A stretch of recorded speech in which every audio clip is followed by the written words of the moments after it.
तातीर मिल निस्तार मे 4 रु अंडमान सागर में घूर्णिबलय संभावना मे 5 रे नहीं पारे लघुचाप रूप परवर्ती समय अधिक घनीभूत होगा आंचलिक पाणीपाग केन्द्र आकलन।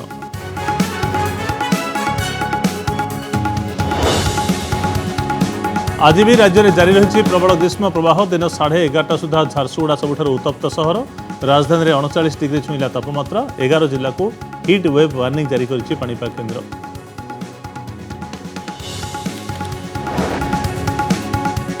देश में कोयला संकट भितर रेल विभाग बड़ पदक्षेप विद्युत सेवा प्रभावित होइतिबारु 670 मेल एक्सप्रेस पैसेंजर ट्रेन को बातिल करने को निष्पत्ति मे 24 जाए करबनी चलाचल।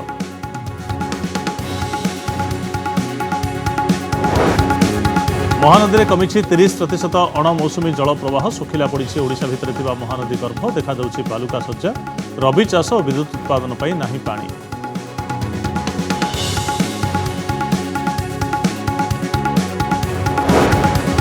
किए हेबे नुआ पीसीसी सभापति नेतांग सह प्रभारी 1-to-1 आलोचना पर भी ना चूड़ांत हो पारि नथिबा सूचना सुरत राउतराय कहले दल में अछंती 13 आशायी हाईकमांड नेबे निष्पत्ति।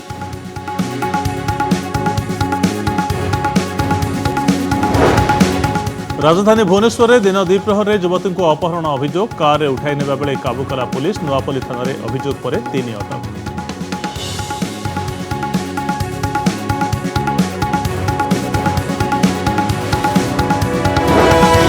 परीक्षा हॉल बाहर पर खुशी व्यक्त कले छात्र छात्री कहले सहज थिला प्रश्न भल होईछि परीक्षा सेबडे फुलबाणी विधायक अंगद कंवर भी देले परीक्षा।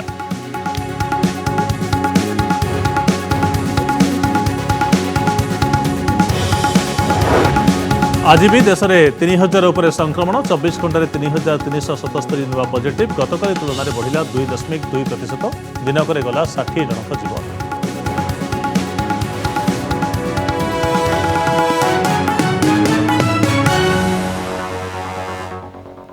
नमस्कार कनक न्यूज को आपको स्वागत। तातीर मिल आश्वस्ति प्रचंड ग्रीष्म प्रवाह में साधारण जनजीवन हंतसंत होता बेले संतुली होता बेले एक भल खबर आसुछि जे राज्य में आसंता 4 तारिख बेलू दक्षिण अंडमान सागर में जो घूर्णिबलय सृष्टि होब तार प्रभाव में राज्य में पाग बदली जाइपारे। आश्वस्तिर खबर आसुछि प्रचंड ग्रीष्म प्रवाह भितर अंडमान सागर और तार आखपाख अंचल में घूर्णिबलय सृष्टि होबार एक संभावना रहुछि मे 4 बेलू यार प्रभाव में परवर्ती 24 घंटा अर्थात मे 5 तारिख बेलू ए अंचल में एक लघुचाप क्षेत्र मध्य सृष्टि होब। लघुचाप क्षेत्र सृष्टि होबार 24 घंटा भितर यह आहुरी घनीभूत होई अवपातर रूप मध्य नहीं पारे मे 6 बेलू वर्तमान सुधा अस्पष्ट रहुछि चित्र। पाणीपाग केन्द्र पक्षर ट्वीट कर संपर्क में सूचना दी जाइए। आंचलिक पाणीपाग केन्द्र एक ट्वीट ए संपर्क में सूचना दूसरी।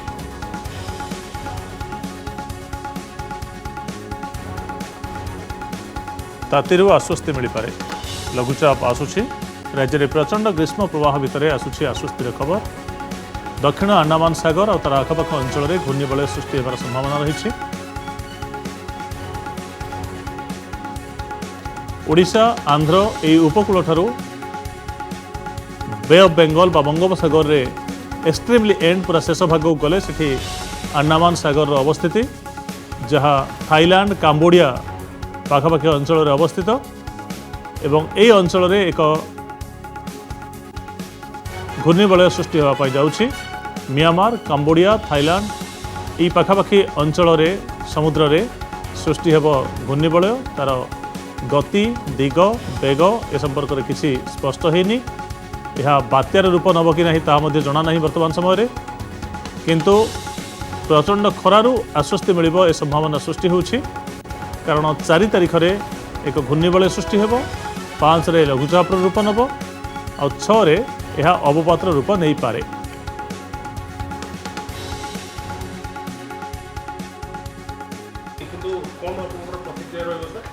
देखो बर्तमान जहाँ आम पाखे सूचना रही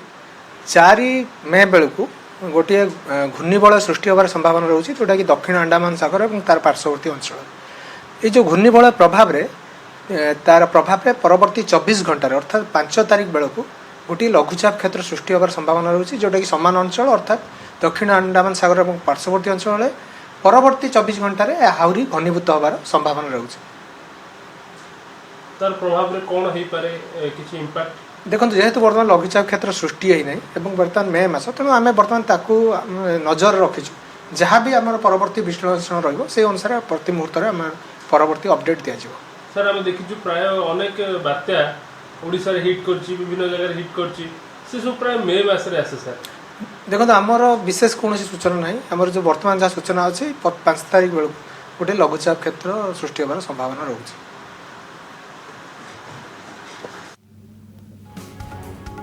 आंचलिक पाणीपाग केन्द्र पक्षर पाणीपाग विज्ञानी उमाशंकर दास प्रतिक्रिया आप शुणुते जे 5 तारिख बेलू लघुचाप क्षेत्र संभावना सृष्टि होची 4 तारिख में घूर्णिबलय सृष्टि हो पारे किंतु सबकिछि अस्पष्ट रही बोली कहुच्छे संपर्क में स्पष्ट तथ्य आसेनी किंतु ये घूर्णिबलय आउ लघुचाप जो पागरे सामान्य परिवर्तन आसीपे ताती किछिटा कमी जाइपे 4-5 बेलू संभावना देखा जाउछि 6 तारिख बेलू लघुचाप जदि अधिक शक्तिशाली हम ताहले अवपात पर्यंत जाइपे ए संभावना मध्य रोचे। तो मे प्रथम भागरे तातीरु आश्वस्ति मिल पारे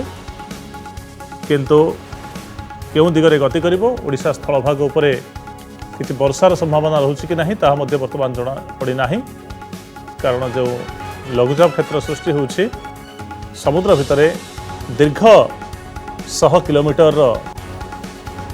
दूरता रही आम पुणी थे कही रखुचु आपण को जे ओडिशार ओडिशा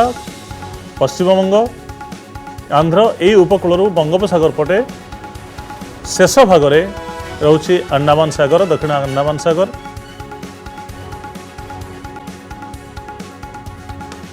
म्यांमार कंबोडिया थाईलैंड यही पाखापाखि अंचल सृष्टि होता घूर्णी बलयर प्रभाव दीर्घ दूर से ओडिशा उपकूल कौन पड़ो से संपर्क में एवं स्पष्ट सूचना दि जाए ना किंतु पागरे परिवर्तन आसीपे तातीरु सामान्य आश्वस्ति मिल पारे ए संभावना आसुचे।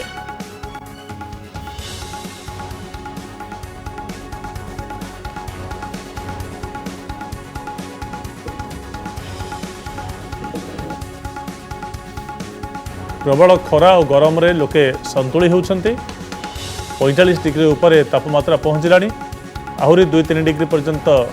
बढ़ी पारे आसंता 2-3 दिन भितर आशंका भी रहुछि तारि भितरे मे प्रथम भागरे एक बात्या जेहेतु ओडिशा विभिन्न समय रे देखी आसी अम्फान यस एसब मे मासरे आसी किंतु वर्तमान समय बात्यार कौन संभावना बा आशंका कथा किसी भी सूचना नहीं केवल छोट घूर्णी बलय गोटे सृष्टि होछि आउ तार प्रभाव रे पागरे परिवर्तन आसिबो अंडमान सागर रे।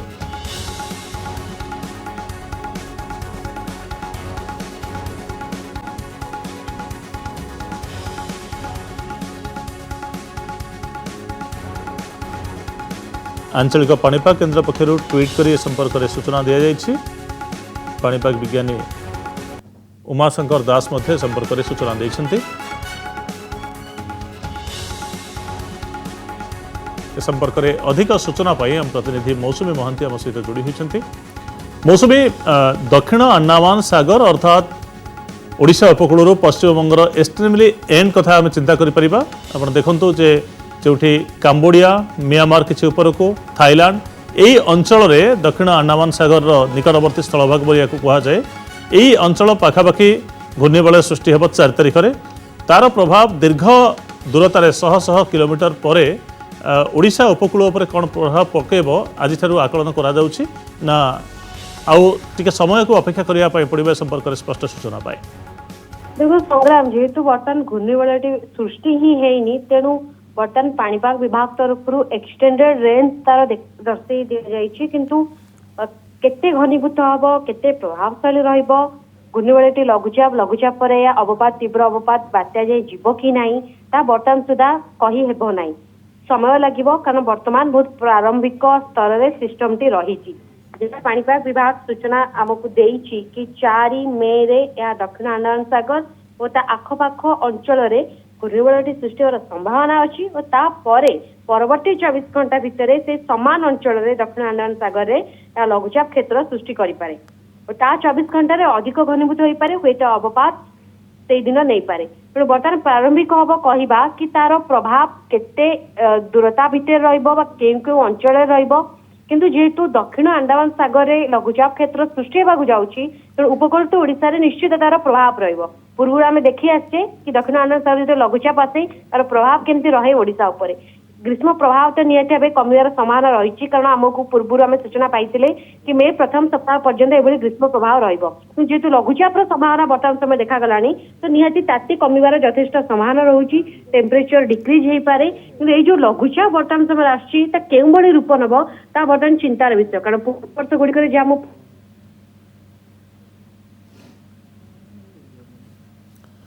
धन्यवाद मौसुमी बहुत बहुत धन्यवाद समस्त सूचना पाई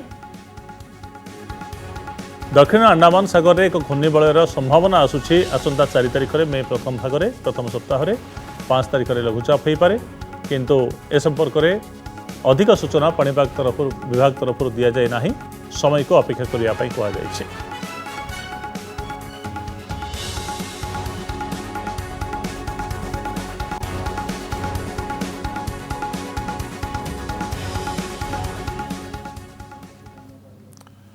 आज भी जारी रही प्रचंड ग्रीष्म प्रवाह आज दिन 11:30 सुधा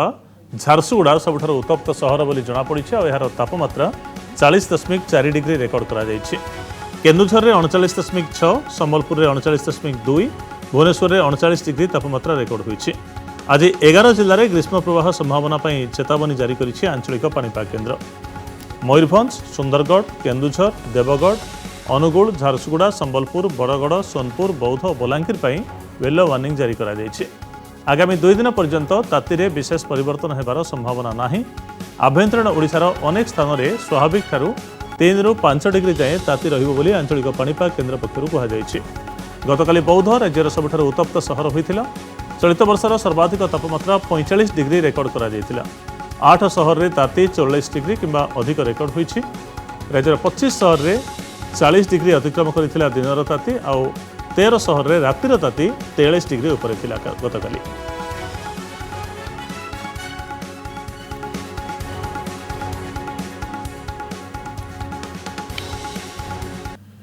दक्षिण अंडमान सागर रे एक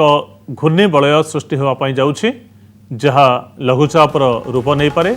आसंता 4 और 5 तारिख बेलू यह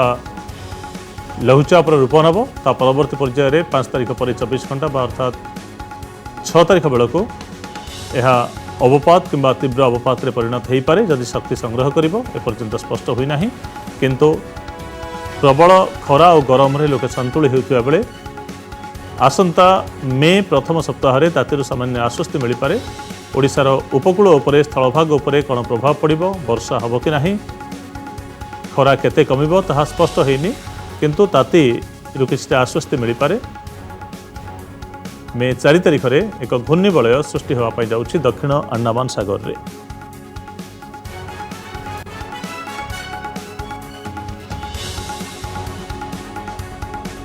ए संपर्क में अधिक सूचना पाई हम प्रतिनिधि मौसुमी महांती पुणी थे जोड़ी होती मौसुमी घूर्णिबलय लघुचाप नहीं कौन अधिक तथ्य रोचे दक्षिण अंडमान सागर रे देखो वर्तमान समय पाणीपाग विभाग जहाँ सूचना देछि कि जो साइक्लोन सर्कुलेशन टी रही दक्षिण अंडमान सागर और आखपाख रिजन में 4 मे रे यार सिस्टम देखौछि ता प्रभाव रे लो प्रेशर 24 घंटा 4 तारिख रे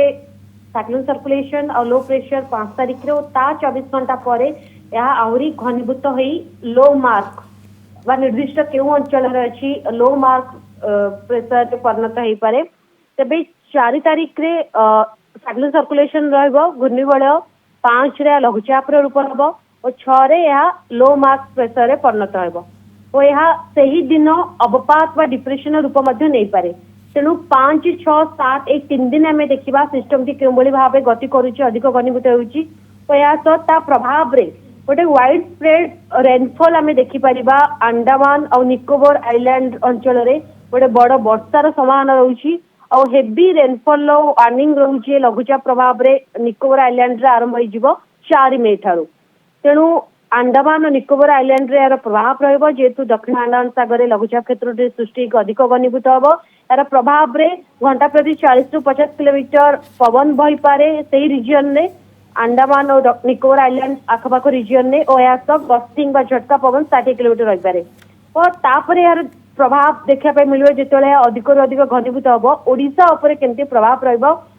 निर्दिष्ट भाव ओडिशा उपरे ए लघुचाप केमिति प्रभाव रहिबो ता बर्तन पाणीपाग विभाग सूचना देई नाही जेते प्रारंभिक स्तर रे अछि सिस्टम फॉर्मेशन हेई नाही प्रथमे घूर्णिबल हेले तापर लघुचाप रे रूप नेले ही तार दिग केउ आडुकु रहिबो केउ आडुकु मुहाइबो केते घनीभूत हबो सेतिर अधिक स्पष्टता आसी जिवो किंतु याकू देखि कि अंडमान निकोबर आइलैंड रे जो प्रभाव रहिबो ई लघुचाप सेठी मत्स्यजीवी मानक मध्ये एडवाइस कराई कि से माने गभीर समुद्र को न जांतु तेणु संग्राम हमको अपेक्षा करिया पड़िबो आ दिने 2 दिन तापर स्पष्टता आसी जिवो 4 मे रे घूर्णिबल 5 रे लघुचाप और 6 रे लो मार्क के डिप्रेशन रूप नै पारे संग्राम धन्यवाद मौसुमी बहुत बहुत धन्यवाद समस्त सूचना पाए 5 रे लघुचाप संभावना अछि ओडिशा उपकूल वर्तमान समय 1300 किलोमीटर दूर रे लघुचाप संभावना रहुथिबा कथा कुहा जाउछि लघुचाप केते तीव्र हबो केउ दिगरे मुहाइबो से संपर्क रे कोनोसी स्पष्ट सूचना ए पर्यंत आसपारि नाही पाणीपाग विभाग तरफरु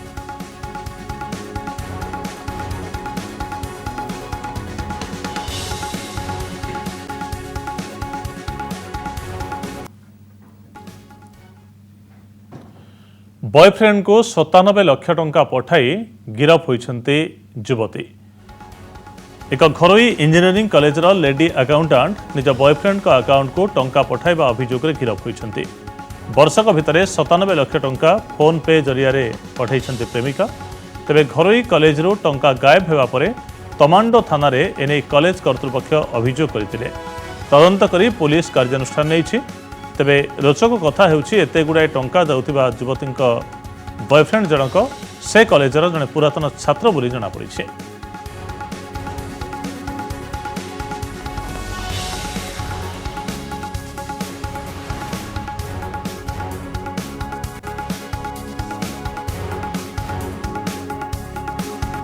एक घरोई इंजीनियरिंग कॉलेज लेडी अकाउंटेंट निज बॉयफ्रेंड को अकाउंट को 97 लाख टंका पठाई गिरफ होइछन्ते वर्षक भितर फोन पे जरिया रे एते गुडाय टंका प्रेमिक अकाउंट को पठाइछन्ते युवती तमांडो थाना रे कॉलेज कर्तृपक्ष अभियोग करथिले जे अकाउंट रो एते गुडाय टंका नाही तदंत करथिला पुलिस कार्यानुष्ठान नेछि गुरुत्वपूर्ण बा रोचक कथा होउछि जे जहा अकाउंट को टंका जाइछि बा युवती का बॉयफ्रेंड बोली कहा जाउछि से एही कॉलेजर पुरातन छात्र बोली जना पड़िछि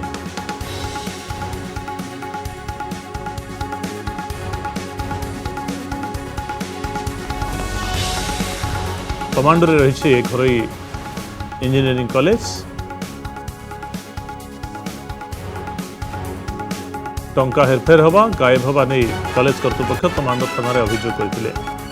तमांडो पुलिस संपर्क में खोलताड़ करबा परे लेडी अकाउंटेंट को गिरफ्त करिछि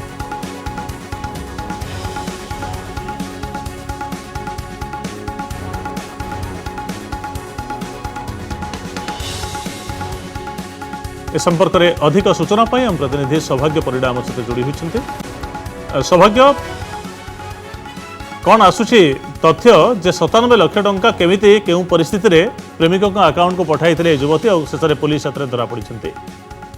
देखु जहाँकि सीवी रमन कॉलेज पक्षर गोटे अभियोग होता तमांडो थाना अभियोग होता जे अकाउंट रु कॉलेज अकाउंट कि भाव में टंका गुड़िक हेरफेर होती तमांडो पुलिस घटनार तदंत आरंभ करते घटना देखा बर्तमान सुधा पाखापाखि 97 लाख टंका जड़े प्रेमिका प्रेमिक अकाउंट को पठाई कथा कहु पाखापाखि विभिन्न समय पाखु टंका पठाई जमीक जेहतु से अकाउंटेंट भाव में कम करुले से विभिन्न समय अकाउंट को टंका आनुले फोन पे जरिया अकाउंट को टंका पठाउले एभली भाव में 97 लाख टंका अकाउंट को पठाई सारा पूरा खबर पद को आसला जितेबाला अकाउंट को लेकिन पुलिस वेरिफिकेशन करथिला अकाउंट वेरिफिकेशन जना पड़ता जे बॉयफ्रेंड अकाउंट को टंका पठा जाइए अर्थात से विभिन्न समय पठाई फोन पे जरिए टंका पठाई 97 लाख टंका जो पठाई कहीं पठाई बर्तमान सुधा स्पष्ट हो पारे उक्त युवती को बर्तमान सुधा पचरा उचरा पचरा उचरा कराया पुलिस बर्तमान सुधा गिरफ्त करे बर्तमान सुधा जना पड़ी तेज यार भितर गोटे कथा कहुपर जो थाना अभियोग है अभियोग क्रमे पुलिस एक मामला रुजु कर घटना तदंत आरंभ कर पाखापाखि 97 लाख टଙ୍କା ऊर्ध्व टଙ୍କା बर्तमान सुधा पठाई खबर पदक आसी अधिक पचरा उचरा जारी रखिंट पुलिस। धन्यवाद सौभाग्य बहुत बहुत धन्यवाद समस्त सूचना पाई। पेट्रोल और डीजेल दर वृद्धि को नहीं सारा देश में चर्चा होउछि ताकु नहीं अनेक वितर्क होउछि साधारण खाउटी त्राही त्राही डाकुछन्ति बोली चर्चा होउछि किंतु आपण जानिले आश्चर्य हेबे जे केवल पेट्रोल और डीजेल नुहे प्रत्येक जिनिसर दरदाम गत 8-10 वर्ष भितर बढ़ी चली पेट्रोल डीजेल दर जेतिकी बढ़ी ताठारो आम व्यवहार करुवा नित्य व्यवहार्य सामग्री दर आहरी अधिक बढ़ी आम देखीचे जे पाखापाखि 60 टंकार आसी 110 टंका पर्यंत पहुंची सारी पेट्रोल और डीजेल दर किंतु अन्य किसी आनुषंगिक द्रव्य रही आप देखो माछ मांस चिकेन पनीपरिबा क्षीर घर भड़ा औषध एसबू सामग्री दर आहरी अधिक बढ़ी पेट्रोल और डीजेल अपेक्षा विभिन्न समय कहुए पेट्रोल डीजेल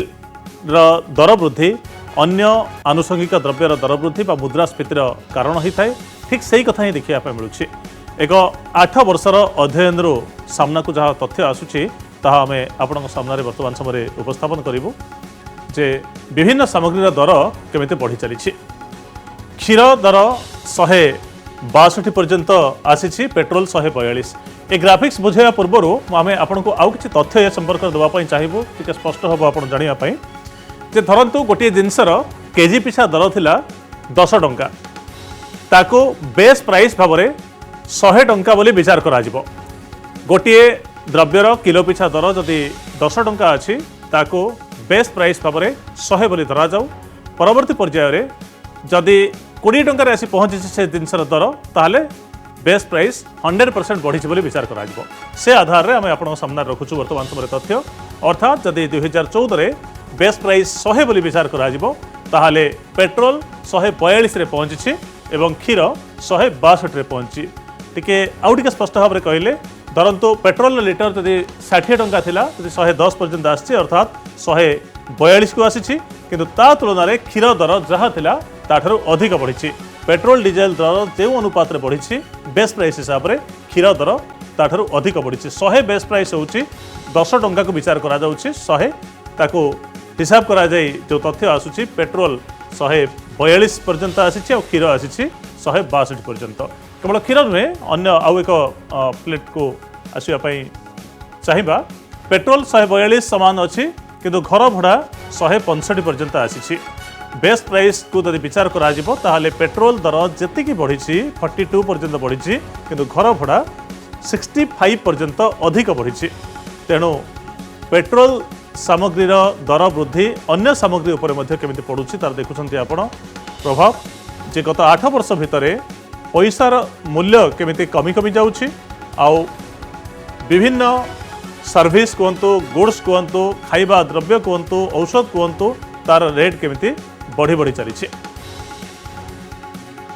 तेल कथा यदि विचार करा जिवो आपण जानिछन्ति सोरिष तेलर दर केमिति आकाश छुआ रही से आधार रे बेस प्राइस 100 हिसाब रे विचार कले पेट्रोल समान 142 रे अछि तार रेट को विचार करा जायछि किंतु सोरिष तेल 205 पर्यंत आसी अर्थात 2 गुणरु अधिक बढ़ी सोरिष तेलर दर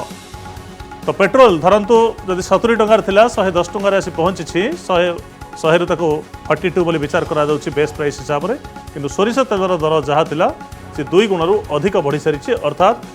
205 बेस प्राइस रे आसी पहुंचुछि तेणु खाइबा तेल गाड़ी रे पकेइबा तेल ठारू केते अधिक महंगा होइछि ताहा आपण जानि परुछन्ति ठीक सेमिति यदि फ्रिज कथा बा रेफ्रिजरेटर कथा आपण विचार करिवे ताहले पेट्रोल 142 बा 142 रे बेस तार पहुंचतिबा बेले बेस प्राइस फ्रिजर बेस प्राइस मध्य पेट्रोल अनुपात रे पाखापाखि अनुपात रे बढ़िबार लगी ये रहूला बेस प्राइस को हिसाब करी किछि तथ्य आपण सामने किंतु जनवरी 2014 रु मार्च 2022 पर्यंत जदि आपण विचार करेंगे ताहले विभिन्न सामग्री दर एवं आकाश छुआ से संपर्क में किछि नजर पकाइबा आसंतु किछि तथ्य उपरे जे प्रकृत में केउ सामग्रीर दर बा मुद्रास्फीति केते प्रतिशत अधिक बढ़ी। मुद्रास्फीति जो परिवर्तन आसुछि ताकू आम देखा आपण को चिकेन रे 94.6% बढ़ी, माछ चिंगुड़ी 56.2%, क्षीर 39.7%, घी 94.6% महंगा है, पेट्रोल 31.3% महंगा है, अटा 27.1% और चाउल 21.3%। सबठारु अधिक महंगा होछि चिकेन, घी एवं माछ चिंगुड़ी एगुड़िक बढ़ी चली दर। अटा महंगा होछि, चाउल महंगा होछि, किंतु खाइबा द्रव्य गुड़िक अधिक महंगा हो चली। क्षीर 39.7% अधिक महंगा है। मुद्रास्फीति क्यों आकार रे बढ़ुछि तार चित्र आपण देखुछंती।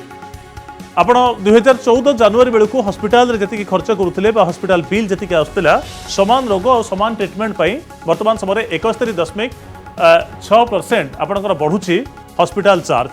ठीक सेमिति मेडिसिन जीवन रक्षा करी मेडिसिन गुड़िकर दर मध्य बढ़ी। मेडिसिन एमआरपी 14 तुलन में 54.7% बढ़ी। रंधा खाद्य 54.1% बढ़ी। बस और ट्रेन रे आपण यातायात भड़ा 53.6% बढ़ी 2014 तुलन में। पिलांकर ट्यूशन फी 50% पाखापाखि बढ़ी। घर भड़ा आपण जहाँ दौरान ताहा 46.1% पर्यंत बढ़ी। पेट्रोल 31.3 आउ विद्युत बिल आपंकर जहाँ आसूला से 20% बढ़ी। 2014 रु ए पर्यंत दर वृद्धिर चित्र आम सामने। सोरिष तेल दर जहाँ थिला 95.7% बढ़ी, पाखापाखि 100% बोली कहुपे। रिफाइंड तेल 90% पाखापाखि बढ़ी 89.4%। बादाम तेल 80% बढ़ी। हरड़ डाली मझे तो आहरी बढ़ी था, किसी कमिया पर बर्तमान 47.8% अच्छी। मुग डाली 32% बढ़ी। पेट्रोल 31.3% बढ़ी। अर्थात पेट्रोल दर वृद्धि को नहीं आम चित्कार करुचे, किंतु पेट्रोल दर जहाँ बढ़ी ता तुलन में मुग डाली, हरड़ डाली, सोरिष तेल, रिफाइन तेल, बादाम तेल एगुड़िक आहरी अधिक परिमाण में बढ़ी। तो एतिक नुहे आपणकर नित्य व्यवहार्य आप जो जिनस गुड़िक घरे किणुंट तार मध्य दर आखि दृश्य भाव में बढ़ी। पेट्रोल तुलन में यू जिनसर दर केमी बढ़ी आप देखो। केवल फ्रिज्र दर पेट्रोल तुलन में कम बढ़ी। पेट्रोल 31.3% वृद्धि पाई, फ्रिज किंतु 28.4, मोबाइल फोन 17.4% बढ़ी, किंतु टीवी और वाशिंग मशीन ये अधिक रेट आपको दवाई पड़ुছে। बर्तमान 2014 जनवरी रु वर्तमान सुधा बा मार्च सुधा गत मास सुधा 57.3% बढ़ी। टेलीविजन कस्ट दर, वाशिंग मशीन दर 33% बढ़ी। तो मोटामोटी भाव में विचार करा जे पेट्रोल डीजेल दर जी बढ़ी ता तुलन में आपंकर पिलांकर ट्यूशन फी कहतु, हॉस्पिटल चार्ज कथा कहतु, खाइबा तेल कथा कहतु, टीवी फ्रिज कथा कहतु, सबु जिनस गुड़िक अधिक बढ़ी चली। तेणु पेट्रोल डीजेल दर वृद्धि आनुषंगिक भाव में अन्य दर वृद्धि केमिति कारण होछि एवं पेट्रोल डीजेल तुलन में अधिक परिमाण में केमिति अन्य द्रव्यर दर बढ़ुछि आपण देखिले।